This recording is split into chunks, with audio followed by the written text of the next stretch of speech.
देखिए, आज 4 मार्च है और आज आपका सक्षमता परीक्षा था।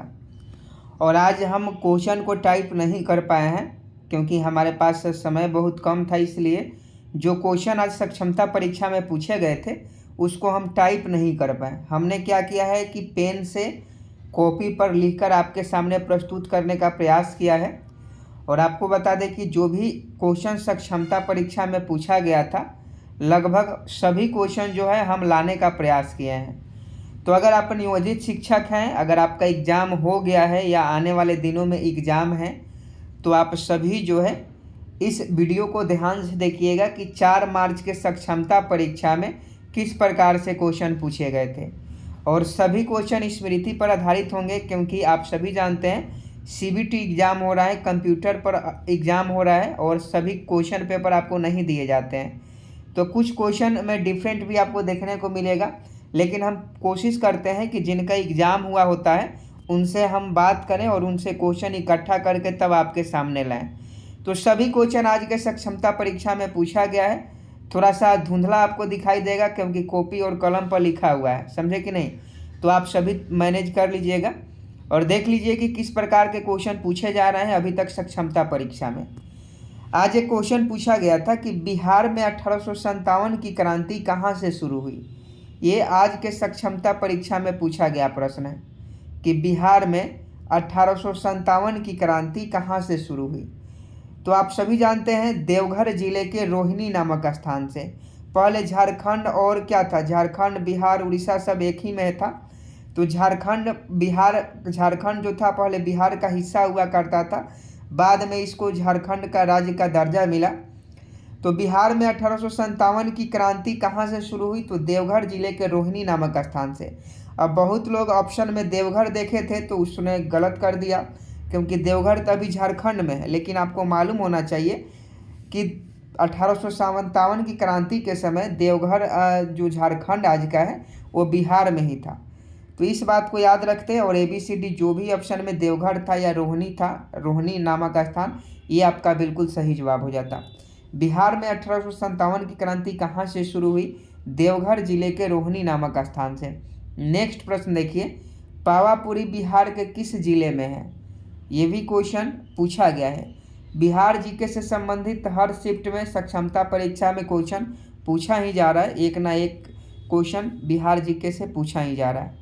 तो फटाफट बताइए कि पावापुरी बिहार के किस जिले में है। तो आप सभी जानते हैं नालंदा जिले में है। नालंदा जिले में जैन धर्म के जो 24वें तीर्थंकर थे महावीर, उनका जो मृत्यु हुआ था वह पावापुरी में हुआ था और जन्म कुंडल ग्राम वैशाली में हुआ था, समझे कि नहीं। तो पावापुरी बिहार के किस जिले में है, तो ये आपका नालंदा जिले में है। तो नालंदा आपका बिल्कुल करेक्ट हो जाएगा। नेक्स्ट पूछा था कि √5 क्या है।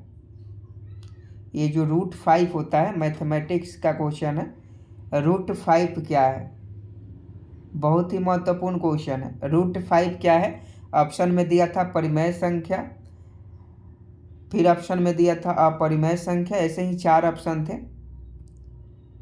तो ABCD जो भी ऑप्शन में अपरिमेय संख्या था वो आपका बिल्कुल सही जवाब है। अधिकतर जो रूट में संख्याएं रहती है वो अपरिमेय संख्या ही होती है, समझे कि नहीं। √5, √2 हो गया, रूट आपका 3 हो गया, ये सभी जो है अपरिमेय संख्या है। नेक्स्ट प्रश्न पूछा गया था कि साइंस का कि ग्लोबल वार्मिंग किस गैस से होता है। ये आपके तीसरी चौथी क्लास में पढ़ना है। तीसरी चौथी क्लास में क्वेश्चन पढ़ना है कि ग्लोबल वार्मिंग किस गैस से होती है। तो ये आपकी CO2 गैस से होती है। ग्लोबल वार्मिंग किस गैस से होती है, तो CO2 गैस से होती है। तो CO2 आपका बिल्कुल सही जवाब हो जाएगा। नेक्स्ट प्रश्न पूछा गया था कि विद्युत बल्ब का फिलामेंट किसका बना होता है। आप देखे होंगे जो विद्युत बल्ब का जो फिलामेंट होता है वो किसका बना होता है। विद्युत बल्ब का फिलामेंट जल्दी से बताएं। विद्युत बल्ब का फिलामेंट किससे बना होता है, तो टंगस्टन का बना होता है। टंगस्टन का जो है विद्युत बल्ब का फिलामेंट बना होता है। नेक्स्ट प्रश्न देखिए, ये भी आपके मैथ का क्वेश्चन पूछा गया था सक्षमता परीक्षा में, ये मैथ के क्वेश्चन है। और देखिए अगर आप नियोजित शिक्षक हैं तो ये आप सभी का चैनल है, तो आपसे रिक्वेस्ट है कि आप चैनल को सब्सक्राइब कर बेल आइकन को प्रेस कर दीजिए। नीचे आप देखिएगा तो सब्सक्राइब बटन होगा, आप सब्सक्राइब कर लीजिए, समझे कि नहीं। अगर आप नियोजित शिक्षक हैं, अगर आप क्षमता परीक्षा दे रहे हैं या देने वाले हैं, तो आप चैनल को सब्सक्राइब जरूर कीजिएगा। आप हमें सपोर्ट कीजिएगा तभी हम आपको सपोर्ट कर पाएंगे। देखिए क्वेश्चन मैथ का है कि 5 के प्रथम 8 गुणज, 5 के प्रथम 8 गुणजों का योगफल क्या होगा। 5 के प्रथम 8 गुणज का योगफल, तो ये आपका 180 होगा। 5 के प्रथम 8 गुणजों का योगफल जो है 180 होगा। ऑप्शन सी में शायद 180 था और ये आपका बिल्कुल राइट आंसर हो जाता। नेक्स्ट प्रश्न है, माध्यमिक शिक्षकों में पूछा गया था, ऊष्मागतिकी का प्रथम नियम किससे संबंधित है। जल्दी से बताएं, ऊष्मागतिकी का प्रथम नियम किससे संबंधित है। तो ये ऊर्जा के नियम से संबंधित है। ये क्वेश्चन बहुत महत्वपूर्ण है कि ऊष्मागतिकी का प्रथम नियम किससे संबंधित है, ऊर्जा के नियम से संबंधित है। एक अलजेब्रा से क्वेश्चन पूछा गया था कि ax² plus bx plus c equal 0, समझे कि नहीं। तो इसका सूत्र बताना था। तो ये देखिए d इक्वल 0 तो b² minus 4ac equal 0, b² बराबर 4ac जो इसका सही आंसर हो जाता। जो भी ऑप्शन में थोड़ा सा इसमें ये सूत्र पर ही आधारित है, फार्मूला पर ही क्वेश्चन आधारित है, अलजेब्रा में पढ़ना है। नेक्स्ट देखिए, अर्थशास्त्र में उत्पादन का मतलब क्या होता है। ये भी क्वेश्चन सक्षमता परीक्षा में आज के पूछा गया है। आप चैनल को सब्सक्राइब कर लीजिएगा। हम देख रहे हैं कि आप वीडियो देख रहे हैं लेकिन आप चैनल को सब्सक्राइब नहीं कर रहे हैं, तो ये गलत है। हम इतना मेहनत करके क्वेश्चन आपके सामने ला रहे हैं, तो आप एक बार चैनल को सब्सक्राइब कर लीजिए। तो अर्थशास्त्र में उत्पादन का मतलब विनिर्माण होता है। यह देखिए, लोहे का जंग लगना किस प्रकार का परिवर्तन है। बहुत इजी प्रश्न है ये, 5वीं 6ठी के विज्ञान के किताब में पढ़ना है। अगर आप शिक्षक हैं, नियोजित शिक्षक हैं, बच्चों को पढ़ाए होंगे क्लास में, तो आपको याद होगा कि लोहे का जंग लगना किस प्रकार का परिवर्तन है, तो रासायनिक परिवर्तन है।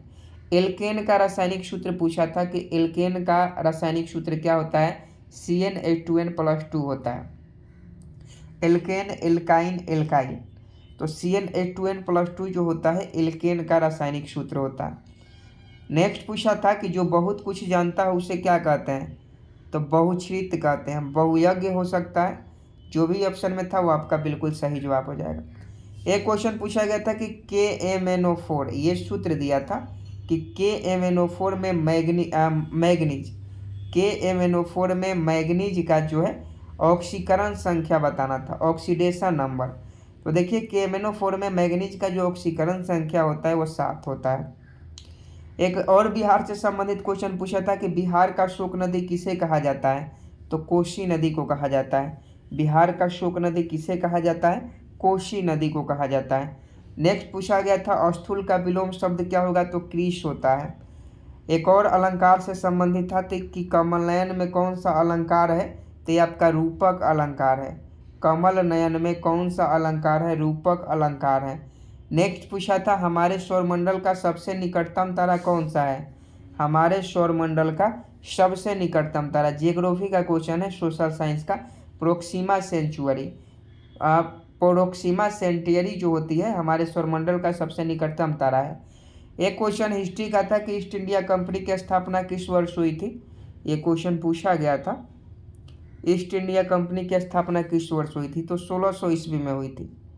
नेक्स्ट पूछा गया था कि एक वृत्त की परिधि 88 सेंटीमीटर है, इसकी त्रिज्या निकालना था। तो आप सभी जानते हैं वृत्त की परिधि 2πr होती है, त्रिज्या 2πr, तो 2 × 22/7 और r का मान जो है r का मान निकालना था, तो ये 88 हो जाता। यहाँ 88 हो जाएगा क्योंकि इसका परिधि जो है 88 दिया है, तो ये 14 सेंटीमीटर इसका सही जवाब हो जाता। एक क्वेश्चन √3 - 60 डिग्री का मान पूछा था, तो √3 - 2 इसका मान होता है। भगवान बुद्ध ने पहला उपदेश कहाँ दिया था, सारनाथ में दिया था। बल का गुणनफल पूछा था, तो बल का सूत्र होता है F = ma होता है, बल द्रव्यमान गुणे जो है त्वरण होता है। तो देखिए अभी तक जितने भी क्वेश्चन हमारे पास आ पाए थे आज के सक्षमता परीक्षा वाले, वो सभी क्वेश्चन हम कराने का प्रयास किए हैं। कोई क्वेश्चन छूट गया हो तो कमेंट बॉक्स में ज़रूर बताइएगा, या आपको याद हो तो। और देखिए सक्षमता परीक्षा की तैयारी करना है तो आप चैनल को सब्सक्राइब जरूर कर लीजिए, आपको बार बार कर रहे हैं, बहुत हेल्प मिलेगा आपको। जय हिंद, जय भारत।